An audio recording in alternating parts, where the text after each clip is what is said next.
Hi friends, ఈ వీడియోలో మీకు ఇన్కమ్ ట్యాక్స్ డిపార్ట్మెంట్ నుంచి నోటీస్ జనరేట్ అయిన తర్వాత దాని రెక్టిఫికేషన్ ఎలా చేయాలనేది ఈ వీడియోలో మీకు చూపిస్తాను. ఫస్ట్ గూగుల్ క్రోమ్లో ఇన్కమ్ ట్యాక్స్ అని టైప్ చేయండి.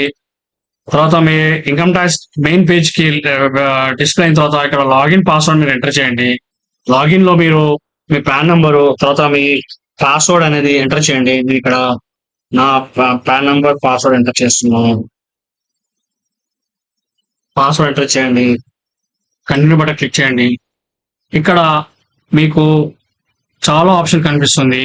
Dash board, E file, authorise partner, services, AIS, pending action, grievance అని చెప్పేసి మీరు ఈ ఫైల్కి వెళ్ళిన ఇక్కడ మీరు పెండింగ్ యాక్షన్కి వెళ్ళిన తర్వాత మీ నోటీస్ ఇక్కడ మీరు డిస్ప్లే చూడవచ్చు. Response to out standing demand, ఇది క్లిక్ చేయగానే మీకు ఆల్రెడీ నోటీస్ జనరేట్ అయింది ఇక్కడ చూపిస్తుంది. ఇక్కడ నాకు అసెస్మెంట్ ఇయర్ 2010ది 2,40,780 రూపీస్ పే చేయాలని చెప్పేసి నాకు నోటీస్ జనరేట్ అయింది. ఈ 2,40,000 నాకు డీడీఓ నుంచి కరెక్ట్ పోయిందో లేదో అని వెరిఫికేషన్ చేయాలనుకుంటే నేను ఈ ఫైల్కి వెళ్ళేసి ఇక్కడ ఫామ్ 26 ఏ స్టేట్మెంట్ అని ఉంది, అది క్లిక్ చేయగానే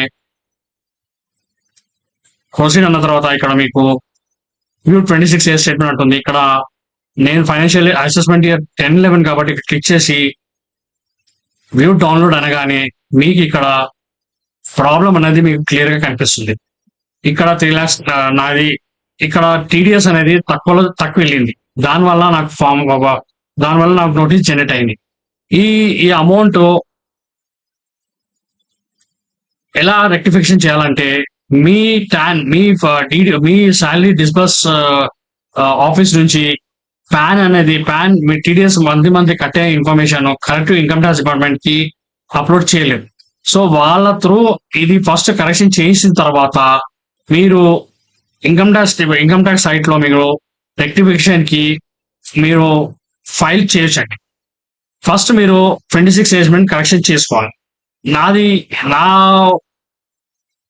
26 స్టేట్మెంట్ నేను కరెక్షన్ చేశాను. నాకు as per form 16 396,404 TDS cut అయింది. అదే 26 స్టేట్మెంట్ లో మీకు క్లియర్ గా రిఫ్లెక్ట్ అయింది.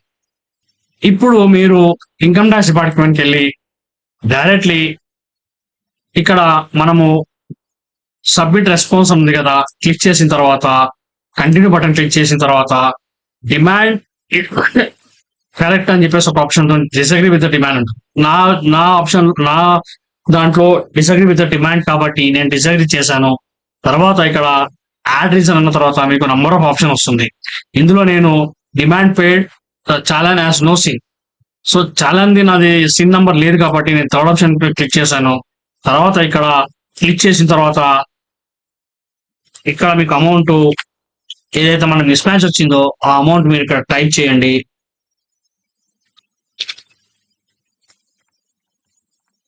తర్వాత పేమెంట్ ఎప్పుడైంది, నాది డైరెక్ట్ త్రూ డీడీఓ నుంచి అయింది కాబట్టి ఆ పర్టికులర్ ఫైనాన్షియల్ ఇయర్ లో ఫిబ్రవరిలో నాకు టాలీ అయింది కాబట్టి నేను ఫిబ్రవరిలో నేను ఇక్కడ ట్యాప్ టైప్ చేస్తున్నానండి. ఇక్కడ మీరు రిమార్క్స్ లో నా విషయంలో ఏదైతే డిమాండ్ జనరేట్ అయిందో తర్వాత సేమ్ ఫార్మ్ 16 మీకు ఏదైతే కరెక్షన్ డాక్యుమెంట్ ఫార్మ్ 16 ఇష్యూ చేసింది ఫ్రమ్ ఆఫీస్ అనేది ఇక్కడ అటాచ్మెంట్ పెట్టండి. నా విధంగా పెట్టాను నేను. తర్వాత ఇక్కడ సేవ్ అని బటన్ క్లిక్ చేయండి. తర్వాత డైరెక్ట్ మీరు సబ్మిట్ అనండి. మీకు ఒక కన్ఫర్మేషన్ అడుగుతుంది. కన్ఫర్మేషన్ క్లిక్ చేసిన తర్వాత ఓకే బటన్ క్లిక్ చేయండి. ఆ ఇన్ఫర్మేషన్ అనేది మీరు ఆటోమేటిక్ మీరు సబ్మిట్ చేసింది వ్యూల ఆప్షన్ లో మీరు వెళ్ళిన తర్వాత ఏదైతే సబ్మిట్ చేశారో ఈ రోజు 4th డేట్ ఆఫ్ నేను ఈ రోజు రెస్పాన్స్ నేను ఇచ్చాను కాబట్టి డేట్ ఈ రోజు డిస్ప్లే అవుతుంది. ఎంత అమౌంట్ టీడీఎస్ మిస్ మ్యాచ్ వచ్చింది ఇది కూడా ఇన్ఫర్మేషన్ వస్తుంది. ఆ ఇన్ఫర్మేషన్ మీకు ఇక్కడ రెస్పాన్స్ డీటెయిల్స్ లో మీకు క్లియర్ గా కనిపిస్తుంది. ఈ అవుట్ స్టాండింగ్ డిమాండ్ మీకు నియర్లీ అబౌట్ 1 month నుంచి 3 months కూడా పడుతుంది. ఆఫ్టర్ వెరిఫికేషన్ తర్వాత మీకు అవుట్ స్టాండింగ్ డిమాండ్ ఆప్షన్ నుంచి మీకు ఈ నోటీస్ అనేది క్లియర్ చేయడం జరుగుతుంది. ఈ విధంగా మీరు నోటీస్ జనరేట్ అయిన దానికి ఇన్కమ్ ట్యాక్స్ డిపార్ట్మెంట్ లో ఎట్లా రెస్పాన్స్ చేయాలనేది ఈ వీడియోలో మీకు క్లియర్ గా చూపించాను. Thank you for watching this video. prove it. Never listen to the no's, I just wanna keep moving. Keep my head up when I